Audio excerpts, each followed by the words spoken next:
Captain Awesome to the Rescue, Book 1 by Stan Kirby. Evil wears pink ribbons in its hair. Chapter 3. Ring! Arg! Eugene cried out. The school bell. Was it the first bell or the second bell at Sunnyview Elementary School?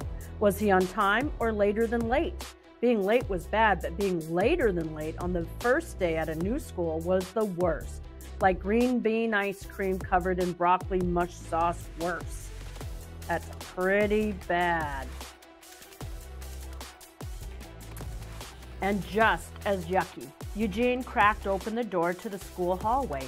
Hallways were a danger zone where principal or a vice principal patrolled a duo of doom that would like to lock up a late student in their dungeon of detention. Together they would wait like furry little spiders hungry for a buzzing late fly with a backpack. Stomp, stomp, stomp. The footsteps echoed down the empty hall. Only a principal would wear shoes that stomped so, there's the web, loud, or someone wearing bricks on their feet. Oh no, what if the principal's shoes are made of bricks? Eugene gasped. What kind of school is this place? Eugene dove into the nearest classroom to avoid Principal Brickfoot. He ducked as the principal lumbered by. Stomp, stomp, stomp, echoed down the hallway. You'll never catch me, Principal Brickfoot, Eugene chuckled.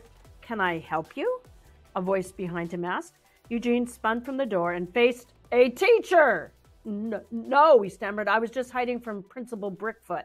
The class laughed. Eugene's fingers dug into his backpack, clutching it tighter to his chest.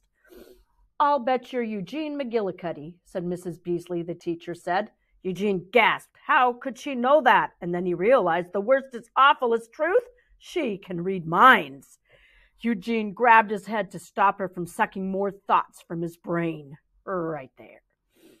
Miss Beasley held up her right hand and the class stopped giggling. Eugene, I have your name on my roll sheet as the new student. Why don't you tell us all about yourself? Eugene looked around, hoping that there was another new boy named Eugene standing behind him. I'll bet Super Dude never has to stand in front of a class and talk about himself, Eugene thought. I also bet Super Dude doesn't have a brain sucker for a teacher. Ha ha ha, Meredith Mooney laughed. The new kid is a scaredy pants. Oh, please tell us about your oh-so-special self, Eugene, won't you please? My ears can't wait. Meredith, please be polite, said Miss Beasley said.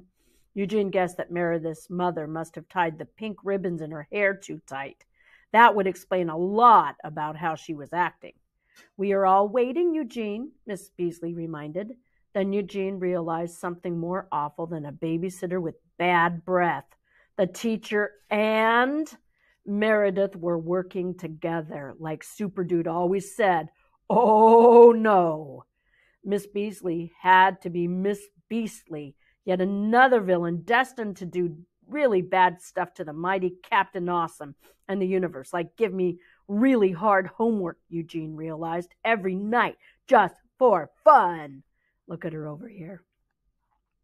Not today, villain. Eugene was on to her secret plan. Miss Beasley wanted him to tell everyone about himself so he'd reveal his secret identity as Captain Awesome. She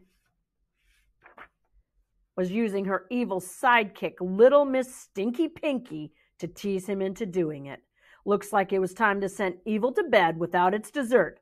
Miss Beasley and Little Miss Stinky Pinky would be no match for the awesomest power of Captain Awesome Mighty. Chapter 4.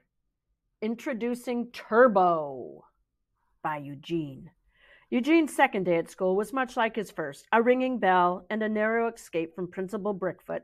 Meredith Mooney called him pizza breath. So what if Eugene liked to sneak leftover pizza from the fridge for breakfast? Miss Beasley once again called on him to stand in front of the class. That's when... Look, there's a gerbil.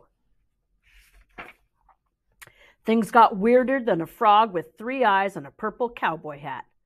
How would you like to be in charge of Turbo? Miss Beasley asked.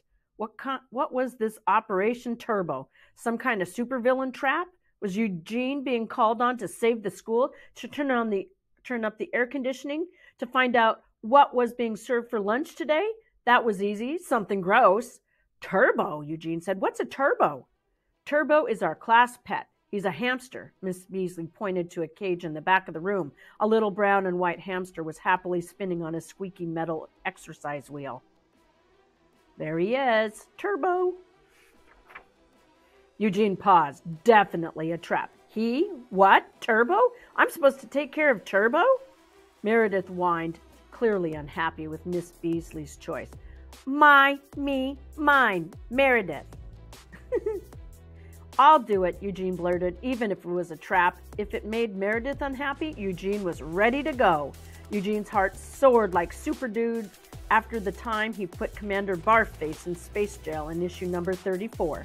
Meredith, like many villains, had a calendar to prove it was her turn to care for the little furry creature. Unfortunately, she held it too close to Turbo's cage.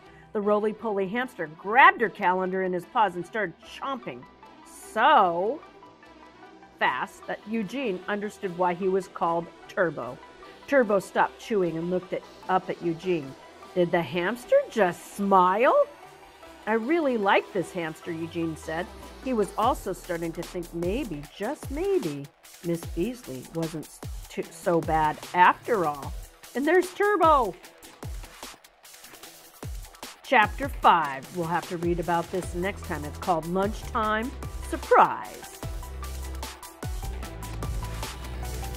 If you like this book, there are 24 books in this series. Here are the next 6.